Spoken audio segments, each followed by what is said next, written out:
would you like to say this morning, Michelle? I'd like to say that one atrocity doesn't give the green light for another. Totally agree. I mean, we've had the attacks last weekend, and now it's given a green light to attack 2.3 million people. Yeah, and I just understand. Well, Michelle, I think you've got a really good point there in terms of the fact that, look, Israel, I think, has the right to defend itself, however you want to refer to Israel. Absolutely. But certainly the question is, I mean, taking out the Hamas terrorists, happy enough with that, we'll shed no tears over that. But it's the innocent civilians I worry about. It's the fact that they've cut off the power to Gaza, and there are people on medical machines, for example, who are totally vulnerable, who have no dog in the fight, essentially, on this one.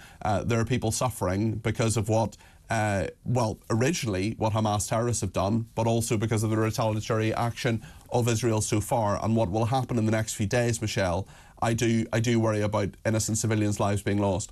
Well, what will happen in the next few days is that if there's a ground invasion by Israel, Hezbollah said they've got to get involved, which means Iran will get involved, which means the USA will get involved, which means we by default have got to get involved, and Russia supports Iran. So there's World War III if Israel does a ground invasion. Do you think that's definitely going to happen? Why would it not? Will there not be measures to try to be able to fight Russia? So why not use Israel instead? It's incredibly complicated, I think, and I think there will be measures to try to contain that, to make sure that doesn't happen. They asked for 1.1 million people to go to the south of Gaza, and while they were on their way to the south of Gaza, Israel bombed 3 convoys with civilians. Over 70 people died. They told them to go to the south. They went to the south on the one remaining road that was open, and they bombed them. I mean, this is a very, very interesting one. How do you know, how do we know it was definitely Israel that did that? Is that something that is confirmed?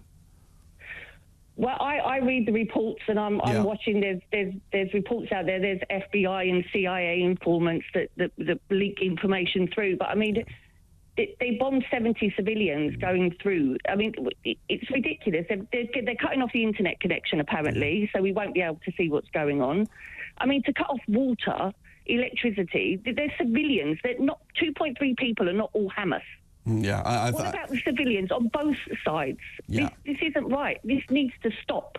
They need to stop fighting. And I agree with the guy before. The UN needs to go in there and stop the fighting. Whether Israel wants the UN in there or not is besides the point. The fighting needs to stop, and innocent people need to stop dying. Okay, I think that's a really strong point. You've made it very, very well. Michelle, thank you very, very much indeed. That was Michelle in Liverpool there.